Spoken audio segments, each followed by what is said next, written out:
Oke. Dan boleh tahu juga nih teman-teman yang hadir berapa yang sementara persiapan untuk TBS yang lolos ke TBS boleh juga nih.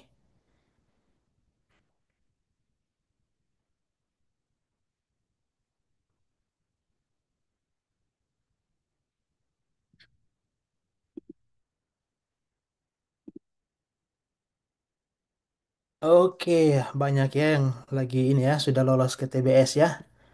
Mantap.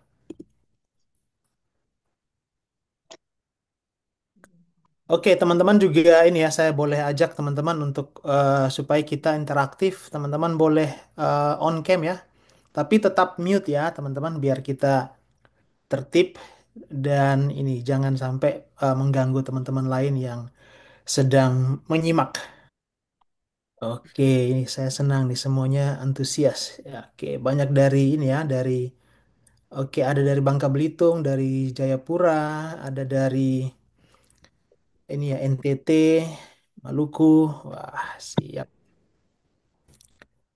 Oke, kalau begitu kita mulai saja ya, Kak Sefni dan teman-teman. Kita bisa langsung mulai supaya kita tidak membuang-buang waktu lagi karena ini saya bisa melihat antusias dari teman-teman kayaknya sudah tidak sabar untuk mau memulai. Kita mau sama-sama belajar hari ini. Jadi untuk itu izinkan saya membuka kegiatan kita malam ini. Selamat pagi buat teman-teman semua yang ada di Indonesia dan selamat malam buat teman-teman yang ada di Arizona. Kebetulan kita di sini jam 8 malam, teman-teman yang di Indonesia sekarang jam 10 pagi ya dan untuk waktu Indonesia Barat dan jam 11 siang untuk waktu Indonesia Tengah dan Indonesia Timur udah jam 12 ya, udah jam makan siang. Jadi teman-teman pastikan Pastikan jangan sampai lupa jangan makan sampai siang.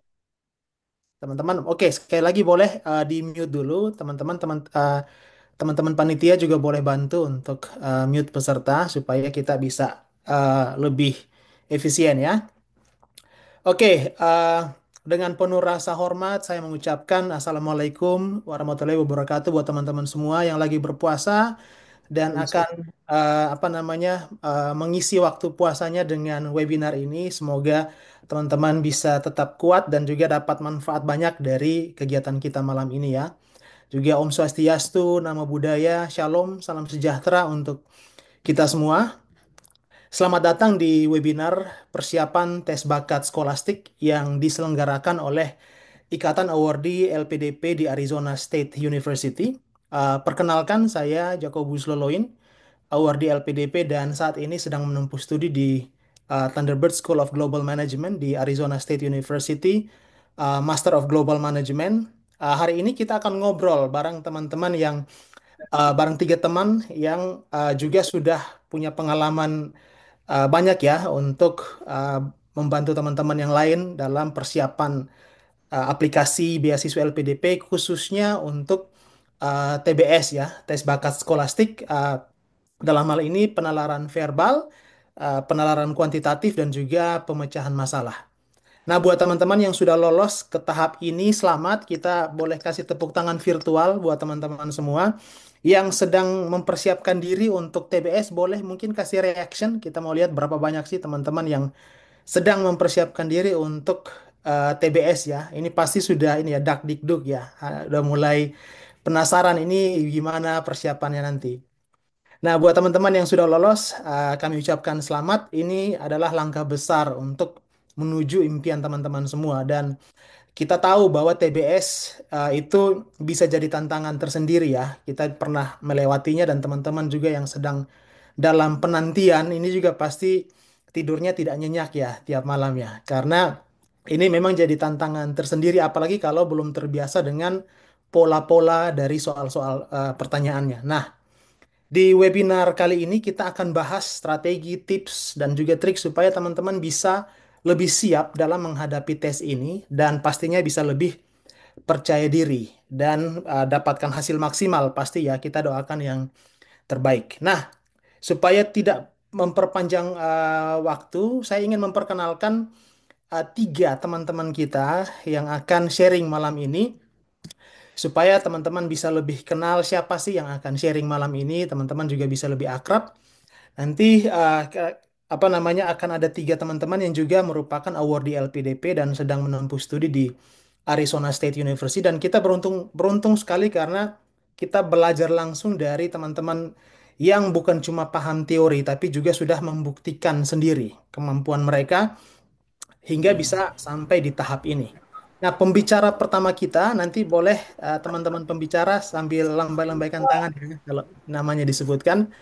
Pembicara pertama kita nanti ada sebentar ada beberapa orang. Nanti ada Kak Marcelis Tianusa, seorang guru bahasa Inggris Halo. prestasi uh, saat ini sedang menempuh Master of Teaching English to Speakers of Other Language (MTESOL) di Arizona State University. Beliau juga lulusan terbaik di Universitas Kairun Ternate dengan IPK 3,99 teman-teman serta peraih berbagai penghargaan nasional dan juga internasional, termasuk di dalamnya Duta Bahasa Maluku tahun 2018. Tadi sempat ada yang saya lihat ya di kolom chat ya. Nah, Kak Marcelis siap berbagi strategi jitu dalam memahami pemecahan masalah dalam bahasa dan juga logika, teman-teman. Beliau jagonya. Oke. Apakah sudah terlihat screen saya? Sudah ya? Oke. Em, jadi sesuai dengan kesepakatan kita pada ya wait. Sesuai dengan kesepakatan kita pada awal meeting, kita akan lakukan pretest dulu. Pretest ini cuma 13 nomor ya teman-teman. Jadi tidak sampai berpuluh-puluh nomor sesuai dengan TBS yang akan nanti kalian hadapi di real testnya. Nah, untuk itu di sini semua punya ponsel tidak? Ada ya pasti ponselnya ya. Kita Ada, Kak. oke, kita pretest dulu dan sudah terlihat screen saya. Oke. Em, sekarang saya akan start untuk tesnya. Teman-teman bisa lihat di sini ada em, code-nya, terus kita juga bisa join using the address di sini, joinmyquiz.com, terus masukkan kodenya, atau teman-teman bisa langsung masuk melalui barcode atau kode batang. Jika sudah oke, sudah ada, saya akan start sekarang. Waktunya hanya 5 menit, teman-teman ya. Sekarang sudah ada Mr. B, Hesa, Firman, dan sebagainya. Silakan dimulai, teman-teman.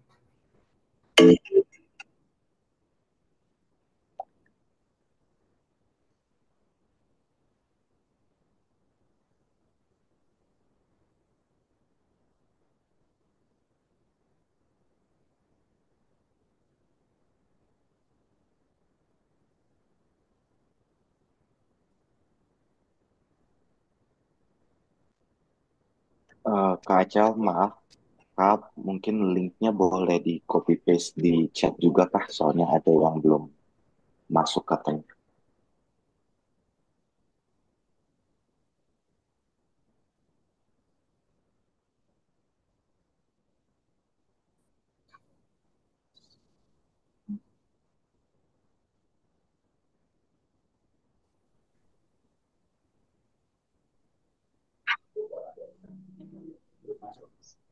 Untuk teman-teman yang belum masuk ke pretestnya bisa masuk ke quiz.com, kemudian bisa isikan code. Jadi go to join my quiz, kemudian enter code buat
teman-teman silakan kuisnya dibuka.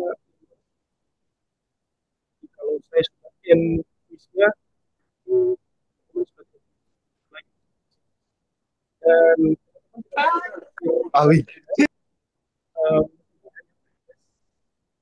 kami hanya ingin mau tahu pengetahuan dari nanti setelah ini, setelah tes ini, materi, setelah materi, tiga materi ini kita akan ada proses lagi, prosesnya akan berbeda sesi dengan sesi yang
oke teman-teman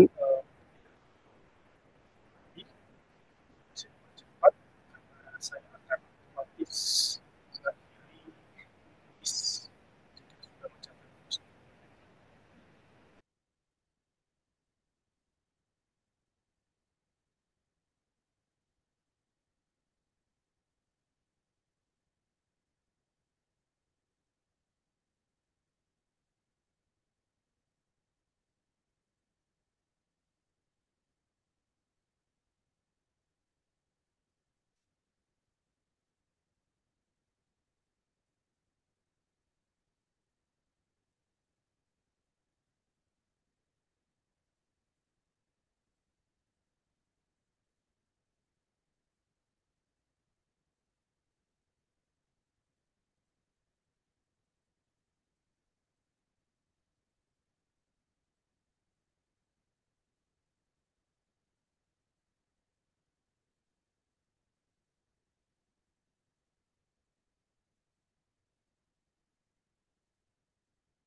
Ini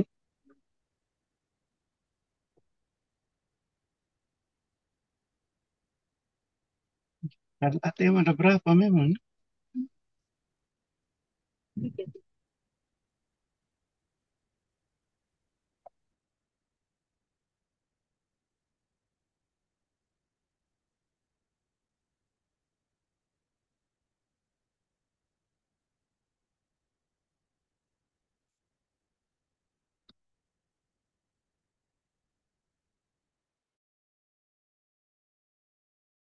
Oke teman-teman, saya mohon izin untuk mengakhiri di sini karena sudah mencapai 10 menit dan kita akan lanjut ke materi berikutnya. Untuk teman-teman yang mengisi kuis atau pretest bisa langsung menghubungi kami di grup WhatsApp. Oke, saya izin untuk mengakhiri kuis ini.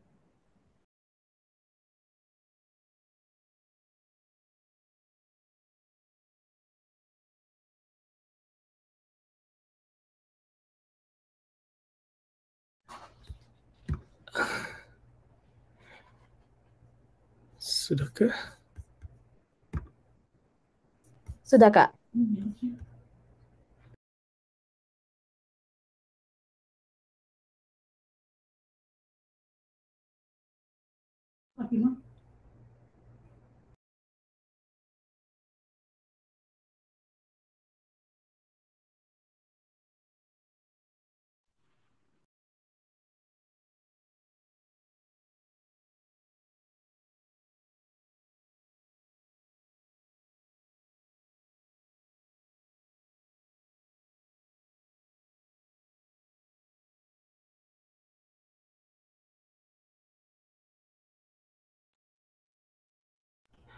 Mohon maaf teman-teman, ada kesalahan teknis sedikit di sini. Saya izin. Oke.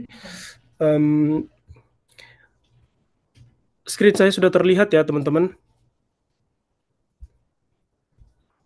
Tolong apa dong?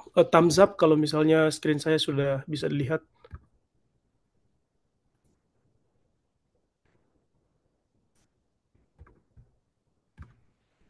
Bisa ya, Kak? Screenku. Ini masih yang Zoom, Kak. Ini sudah ya. Oke. Oke. Oke.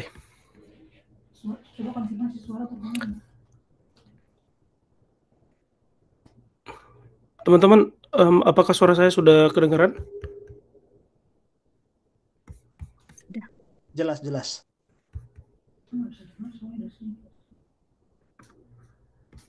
Sudah kok bisa.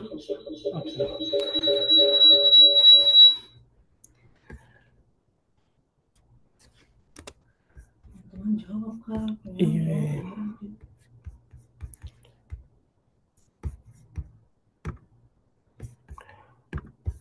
Kak Chef, bisa dengar suara saya? Dengar, sangat jelas. Keep going.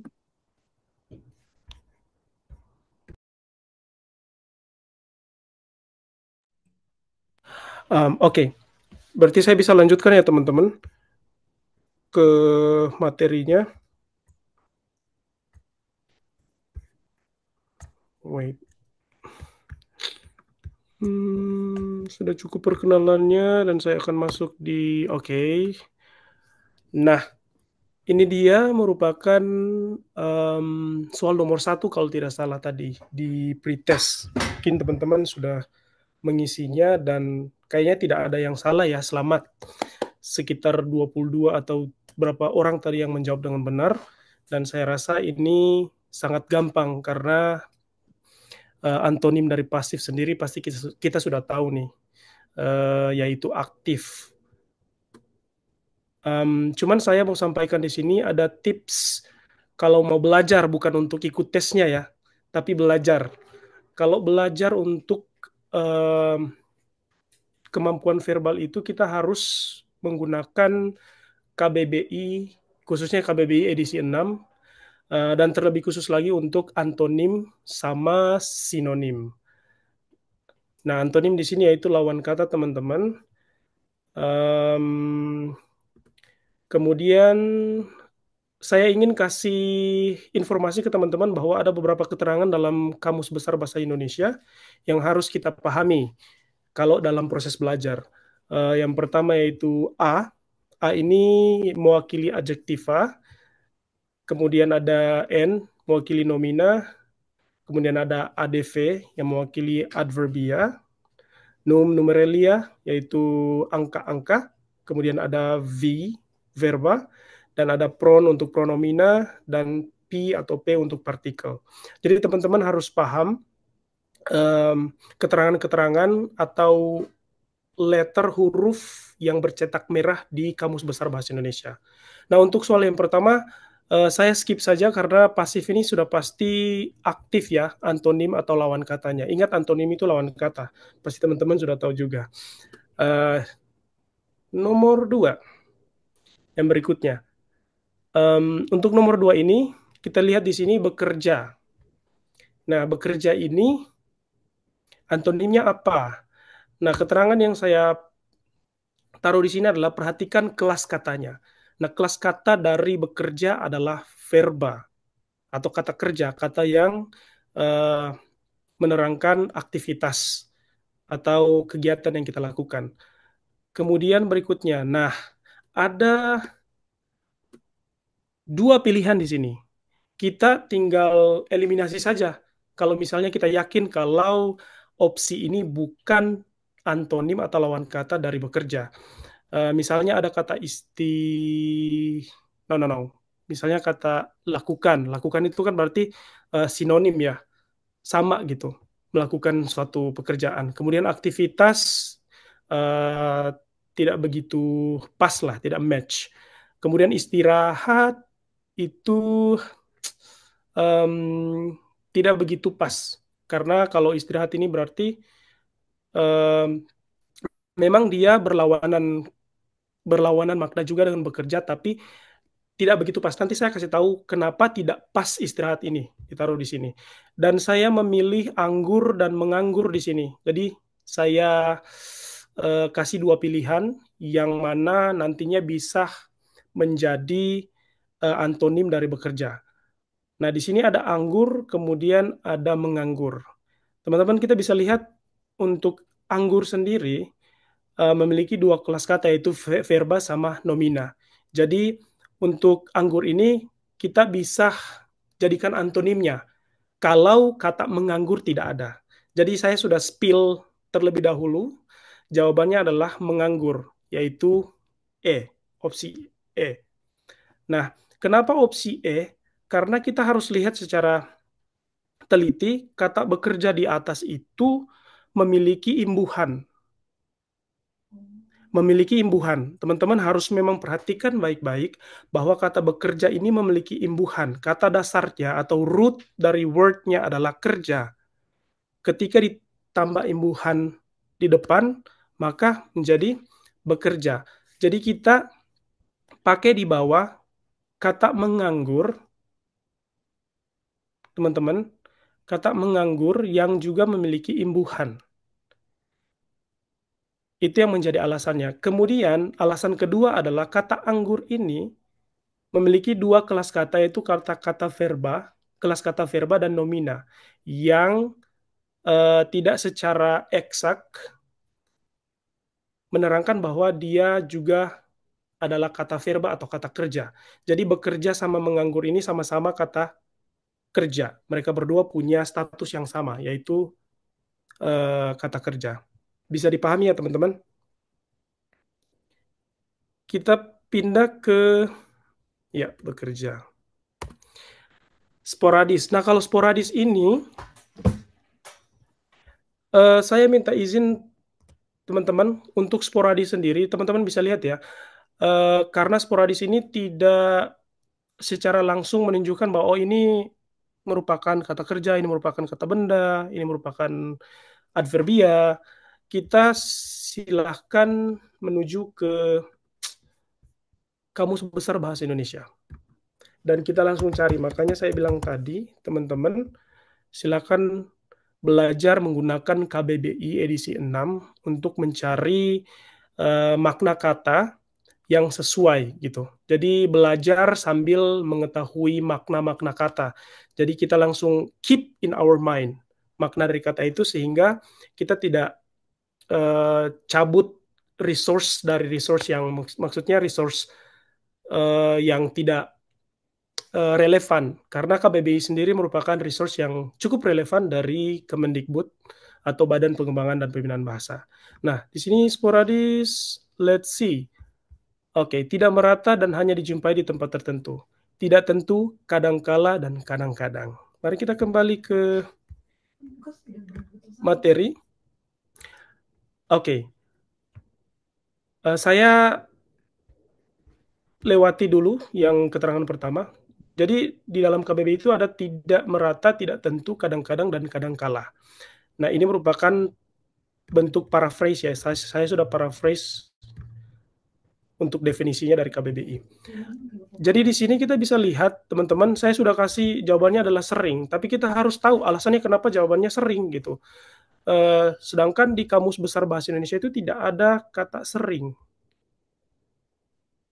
Mohon maaf, sedangkan di Kamus Bahasa Indonesia itu tidak secara eksak menentukan bahwa kata-kata yang di sini, misalnya jarang, ya, ditulis langsung dalam KBBI. Jadi teman-teman, karena kita di sini fokusnya kepada antonim atau lawan kata, berarti dari kadang-kadang kita eliminasi kadang-kadang karena memang dia merupakan persamaan kata dari sporadis sendiri. Kemudian jarang juga kita eliminasi, pernah sama tak pernah itu kita eliminasi, dan yang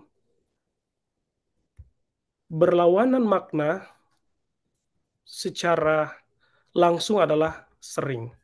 Jadi teman-teman, ini cukup gampang kalau misalnya kita punya Kamus Besar Bahasa Indonesia, dan tentunya kita tidak pakai di saat tes, tapi di saat belajar saja.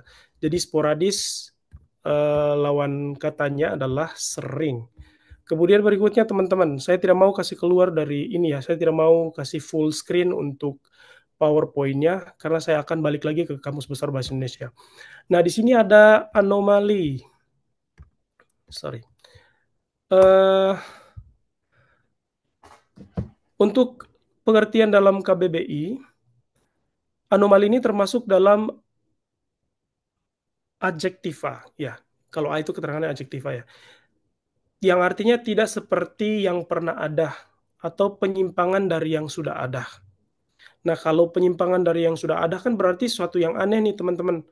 Berarti kita eliminasi nih keanehan di opsi yang pertama. Nah, kalau sesuatu yang berkaitan dengan keanehan berarti sesuatu yang beda atau sesuatu yang lain. Berarti option B juga salah nih. Kemudian penyimpangan. Nah, penyimpangan sudah tentu disebutkan di KBBI sendiri, penyimpangan. Kemudian kebiasaan.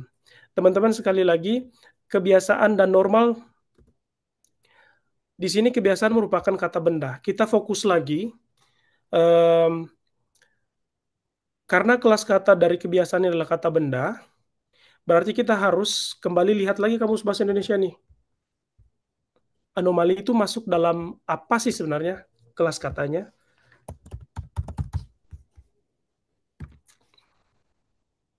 Oke, jadi dia merupakan adjektiva A. Sehingga ketika kita kembali ke PowerPoint kita, di sini, kebiasaan ini ternyata tidak bisa kita jadikan sebagai jawaban karena dia masuk dalam kelas kata benda. Dan bagaimana dengan normal? Kenapa jawabannya normal? Karena normal ini memiliki dua kelas kata. Dia masuk dalam kelas kata adjektiva, mohon maaf. Kalau kita masih ragu lagi, mari kita cari normal itu dalam Kamus Besar Bahasa Indonesia. Ya. Oh ya, benar. Jadi dia merupakan kata yang masuk dalam dua kelas kata, yaitu kelas adjektiva dan nomina. Nah, jadi teman-teman, kita harus benar-benar paham ya, kalau ketemu sama soal-soal yang agak tricky seperti ini. Karena bisa saja Kalau kita langsung menjawab kebiasaan, salah dong, karena kita tidak mengerti ini kebiasaan ini sebenarnya kelas katanya apa. Jadi makanya saya ingatkan, kalau dalam belajar penalaran verbal untuk TBS itu, kita harus benar-benar ditemani dengan Kamus Besar Bahasa Indonesia. Karena kita tidak bisa langsung menyimpulkan, oh kata ini nih berlawanan katanya dengan ini, tanpa kita research dulu ke sumber yang terpercaya seperti KBBI. Jadi normal ini sangat sama dengan anomali kelas katanya, yaitu adjektiva. Kebiasaan bukan menjadi jawabannya karena kebiasaan masuk dalam kelas nomina. Bisa ya teman-teman? Oke. Nah, asing. Oke. Teman-teman, untuk asing sendiri, asing ini punya persamaan kata atau sinonim yang banyak ya. Asing itu termasuk aneh, bla bla bla dan sebagainya. Terus janggal, terus beda. Ya, sesuatu yang asing bisa sesuatu yang beda. Nah, di sini ada dua yang menjadi pilihan, yaitu kesamaan dan biasa. Saya lebih pilih biasa, ya. Saya lebih pilih biasa karena biasa ini merupakan kata yang root gitu. Jadi dia merupakan kata dasar. Jadi kesamaan ini kita eliminasi dan memang jawabannya harus ini biasa. Dan teman-teman pun pasti tahu ini cukup gampang kalau untuk yang nomor 5. Kita skip ya. Oke. Nah, ekskavasi. Sekarang kita masuk di sinonim teman-teman. Jadi sinonim ini merupakan kesamaan makna, bukan kesamaan kata ya. Makna yang sama. Nah, di sini opsinya ada penggalian, pertolongan, pengangkutan, pelaku, pelaksana. Saya ingin, saya sudah persiapkan ternyata KBBI-nya. Di sini ekskavasi termasuk ke dalam kelas kata nomina. Nah, ARK atau ARK di sini merupakan kata arkais. Jadi ekskavasi ini adalah kata-kata yang sudah agak kuno atau tua dan jarang digunakan di percakapan secara umum atau dalam kehidupan sehari-hari. Nah, kita lihat pengertiannya atau definisinya, penggalian yang dilakukan di tempat yang mengandung benda purbakala. Jadi teman-teman, ketika kita buka Kamus Besar Bahasa Indonesia, langsung kita dapat nih penggalian di depan. Jadi benar dong,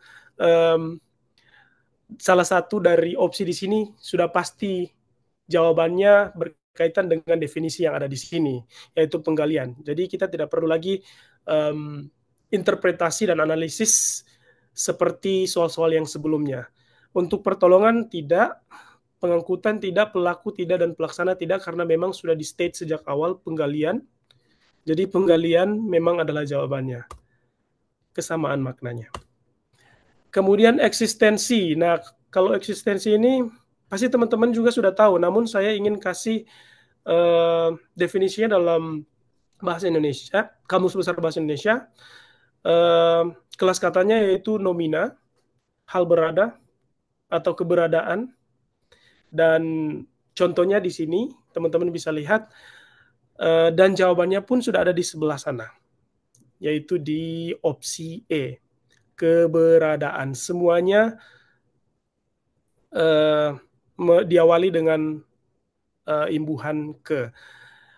Saya ingin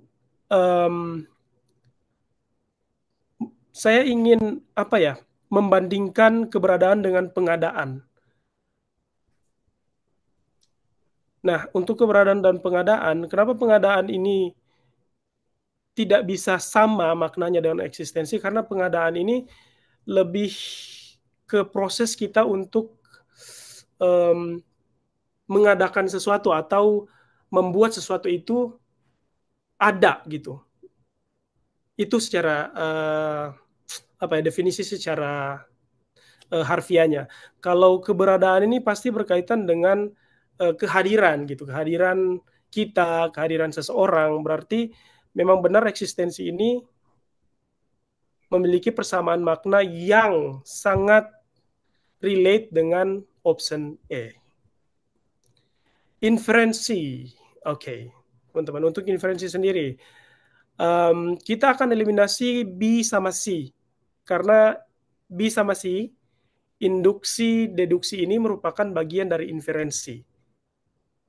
Nah, kemudian kebenaran lagi. Mari kita cari ke dalam Kamus Besar Bahasa Indonesia. Inferensi.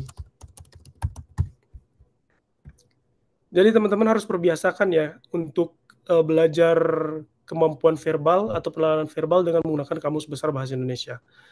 Supaya resource-nya lebih bagus dan teman-teman bisa dapat jawaban yang langsung mengena. Nah, di sini langsung nih teman-teman, simpulan.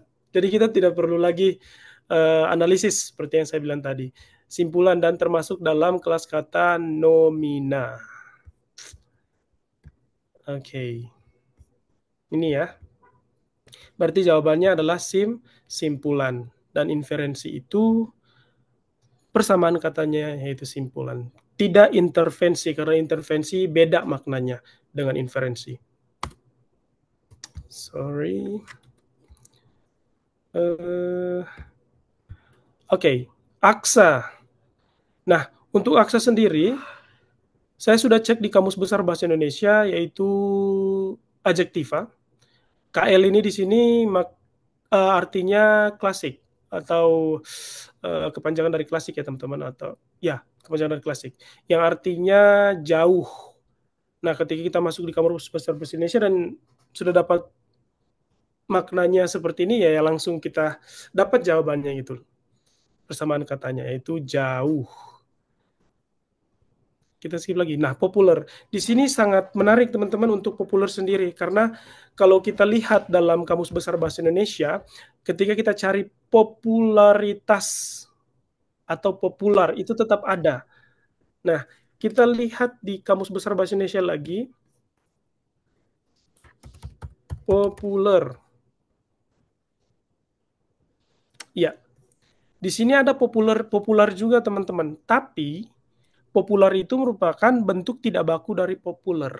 Mari kita cek lagi untuk popularitas. Apakah ada popularitas? Ya, perihal populer. Jadi setahu saya ya, kalau misalnya ada kata popularitas, berarti kata dasarnya populer dong, gitu. Tapi lagi dan lagi, Kamus Besar Bahasa Indonesia menyatakan bahwa populer ini ternyata merupakan kata bakunya dan populer adalah kata tidak baku. Tujuan saya untuk menunjukkan ini kepada teman-teman, jangan sampai jenis soalnya akan dibalik gitu. Mohon maaf. Jenis soalnya akan dibalik, misalnya option di sini ditaruh di soal, kemudian yang populer ini diletakkan di option atau opsi. Jadi kita harus benar-benar tahu populer itu merupakan kata yang baku dan populer bukanlah kata yang baku. Kata yang tidak baku dari populer. Nah, kita lihat di sini ada opsi hits, maju, terkenal, terbaik, artis. Kita hilangkan saja maju ya, karena tidak mungkin maju ini memiliki persamaan makna dengan populer. Ada terbaik? Tidak. Secara logis pasti enggak lah gitu. Artis sudah memang populer, tapi artis ini merupakan persona yang memiliki apa ya? Yang memiliki kata populer ini. Jadi artis itu bisa dikatakan populer gitu. Kemudian untuk hits, saya sebenarnya kalau misalnya tanpa S di sini, saya akan jawab hit. Karena hit itu juga bisa menjadi persamaan makna dengan kata populer. Mari kita cek teman-teman. Jangan sampai kata hit ini ada dalam Kamus Besar Bahasa Indonesia. Dan ternyata ada. Saya selama ini, bukan selama ini, tapi beberapa tahun yang ya beberapa tahun yang silam saya hit ini kayaknya bahasa Inggris deh gitu. Tapi setelah saya cari di Kamus Besar Bahasa Indonesia, ternyata hit itu ada dan sama maknanya dengan populer. Cuman teman-teman, masalahnya adalah ketika kita dipertemukan dengan soal seperti ini, tanpa S misalnya, hit bisa saja benar. Nah, untungnya adalah kita punya S di sini, makanya hits ini tidak menjadi bagian dari jawabannya. Makanya saya taruh di sini eh, keterangannya seperti ini. Nah, jawabannya adalah terkenal. Jadi teman-teman di sini kita tidak perlu khawatir lagi dengan imbuhan dan sebagainya karena memang di sini salah satu jawaban yang paling terbaik ya. Pasti kalau pilihan ganda pasti kita milih jawaban yang paling terbaik. Yaitu terkenal. Hits kita tinggalkan karena dia menambahkan S di sini. Makanya dia tidak menjadi pilihan jawaban kita. Jadi populer itu berkaitan dengan, bukan berkaitan tapi persamaan katanya adalah terkenal di option C. Kak Marcel, saya ingatkan 3 menit lagi ya. Oke, Terima kasih. nah kita masuk di analogi teman-teman. Mulai ke bagian-bagian yang cukup wow dan di verbal. Di sini ada belerang dan gunung. Oke. Saya sudah kasih jawabannya duluan ya teman-teman, supaya teman-teman tidak mikir-mikir. Pertama, tipsnya adalah perhatikan pola pasangan katanya dan kemiripannya. Nah, pola pasangan katanya adalah apa? Menggunakan pola khusus ke umum. Jadi belerang itu bagian khusus. Kemudian gunung itu adalah bagian umumnya. Maksudnya adalah belerang itu sudah pasti ada di dalam gunung atau terkandung di gunung. Seperti itu. Kita bisa bayangkan frasa pengait kedua kata ini, belerang dan gunung ini. Misalnya terkandung, ada, dihasilkan dari. Nah, kita uji setiap opsinya. Jadi teman-teman bisa uji setiap opsinya dengan menggunakan frasa pengait yang ada. Misalnya, hujan terkandung di dalam angin, kan tidak. Terus hujan ada di dalam angin, tidak. Hujan dihasilkan dari angin, bisa saja. Tapi dengan frasa pengait kedua sebelumnya, dia tidak masuk teman-teman. Berarti jawabannya enggak. Jawabannya salah. Kemudian ada bintang dan semesta.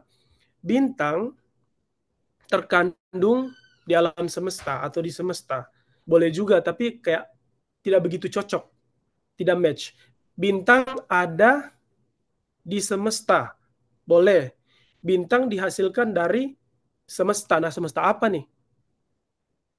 Karena secara ilmu, ya pokoknya tentang luar angkasa, pasti mereka punya sesuatu yang spesifik tentang ini. Dan lagi kayak kurang masuk, kurang pas. Kemudian bayi terkandung dalam perut. Oke, boleh. Bayi ada di dalam perut. Tidak selamanya bayi ada dalam perut, teman-teman. Kalau sudah lahir kan pasti di luar. Bayi dihasilkan dari perut. Menurut teman-teman biologi bagaimana nih? Apakah pas? Pasti tidak pas karena banyak sekali prosesnya. Nah, kemudian cacing lubang. Jadi lubang ini banyak teman-teman. Cacing ini bukan hanya di dalam lubang, bisa saja di tanah atau dimanapun. Bisa saja di permukaan tanah dan sebagainya. Dan mineral dan laut ini merupakan pasangan yang cocok karena kedua-duanya merupakan kata yang mengandung unsur geografi. Paham ya teman-teman? Jadi belerang sama mineral ini keduanya pasti berkaitan satu dengan yang lain. Gunung pun berkaitan dengan laut. Merupakan unsur-unsur yang ada dalam geografi. Jadi kemiripan sama pasangan kata dan polanya harus kita perhatikan. Belerang dan gunung, jawabannya E. Kita uji lagi. Mineral terkandung di dalam laut. Benar tidak? Benar. Kemudian mineral ada di dalam air laut. Sudah benar pastinya. karena proses terjadinya air hujan, kemudian air yang kita bisa minum kita bisa minum setiap hari itu berasal dari pokoknya proses yang panjang melalui filterisasi air laut. Nah, mineral dihasilkan dari air laut sudah tentu cocok dengan belerang dan gunung. Kemudian gempa. Nah, di sini teman-teman, untuk gempa dan Richter, gempa di sini kita bisa lihat kelas katanya sama semuanya ya, kata benda. Kaitan keduanya itu benda dan skala ukur. Teman-teman tidak boleh sampai terkecoh di sini, karena kita lihat di opsi A, angin anemometer. Anemometer ini bukan skala ukur, tetapi pengukur, alat pengukur. Jadi kita tidak bisa langsung, oh ini angin bisa diukur dengan ini. Saya pernah lihat di YouTube, ada satu video yang pakai frasa pengait, yaitu bisa diukur. Loh, kalau bisa diukur berarti Richter ini bisa jawabannya angin sama anemometer dong. Kayak gitu. Tapi sebenarnya tidak. Kita harus hati-hati dengan frasa pengaitnya. Frasa pengaitnya harus benar-benar rinci dan benar-benar harus berkaitan dengan apa yang kita mau pasangkan di sini. Jadi gempa ini merupakan kata benda, Richter juga kata benda, di mana gempa sendiri dispesifikasi sebagai benda dan Richter adalah skala ukurnya. Dan jawabannya teman-teman adalah suhu dan Celcius. Nah, suhu dan Celcius berada di opsi C. Jadi benar-benar memang frasa pengait itu harus kita gunakan. Kita harus kumpul sebanyak mungkin frasa pengaitnya. Dan kita uji setiap opsi yang ada. Jangan kita langsung, oh karena ini sama, terus kita langsung fokuskan dan simpulkan ini jawabannya. Oke teman-teman, ini juga akan sama. Saya akan langsung menuju ke yang terakhir. Ini dia. Oke, Kak Untuk Marcel, saya analitis kasih dan 1 menit logikanya ini ya. sangat-sangat penting ya untuk teman-teman ketahui. Untuk soal nomor 18 sendiri,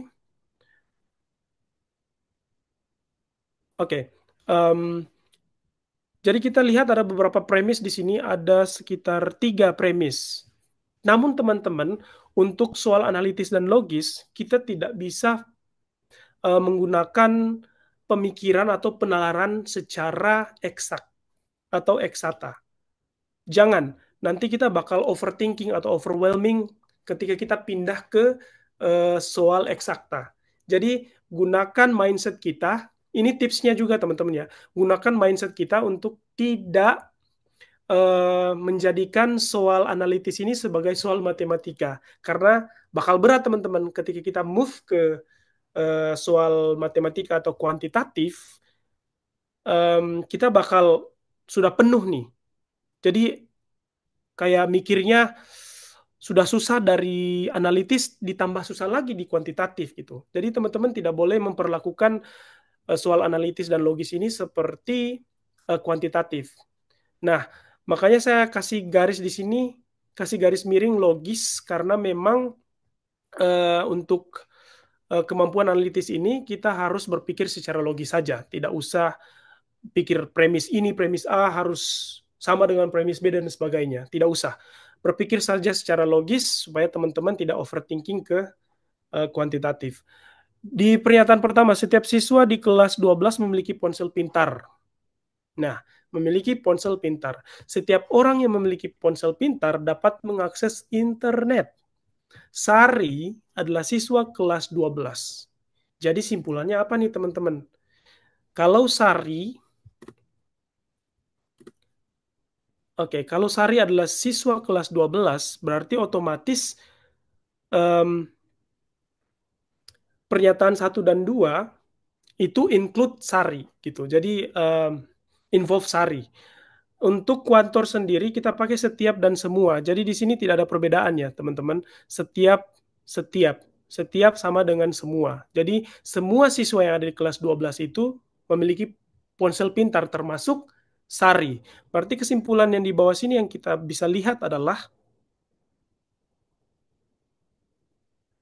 Sari dapat mengakses internet. Sudah pasti jawabannya B, karena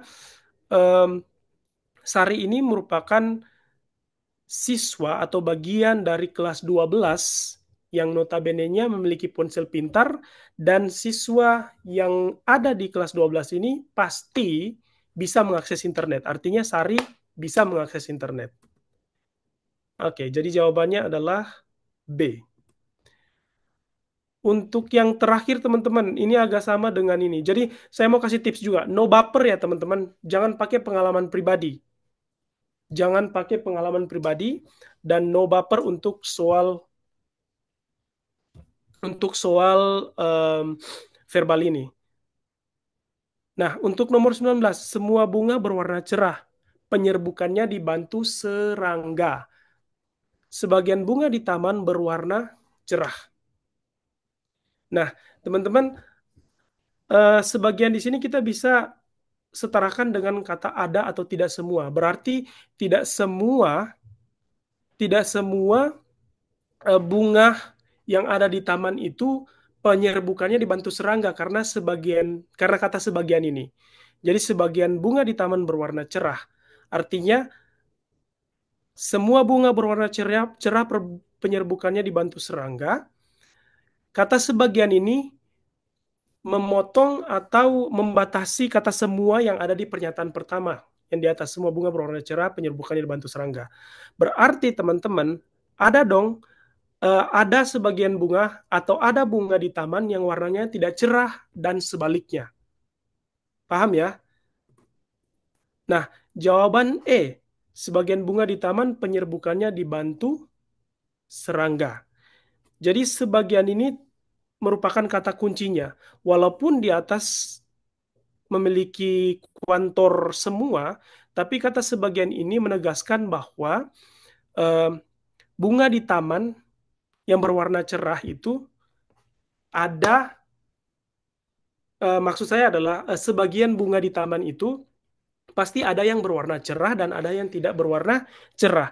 Makanya kesimpulan yang kita dapat di sini adalah sebagian bunga di taman penyerbukannya dibantu serangga. Jadi sebagian saja, tidak semua yang penyerbukannya dibantu oleh serangga. Seperti itu teman-teman. Teman-teman, mungkin waktu saya sudah selesai dan teman-teman mungkin butuh belajar soal-soal ini. Saya bisa langsung kasih ke Kak Sefni untuk bagi teman-teman di WhatsApp. Dan ingat, tips dari saya adalah no baper, no pengalaman pribadi, dan teman-teman harus belajar kalau di soal antonim sama sinonim dengan menggunakan Kamus Besar Bahasa Indonesia supaya resource-nya lebih terarah dan teman-teman lebih profesional gitu. Karena Kamus Besar Bahasa Indonesia sangat-sangat worth it untuk kita jadikan sebagai sumber, karena memang dari Badan Bahasa dari Indonesia sendiri. Terima kasih teman-teman.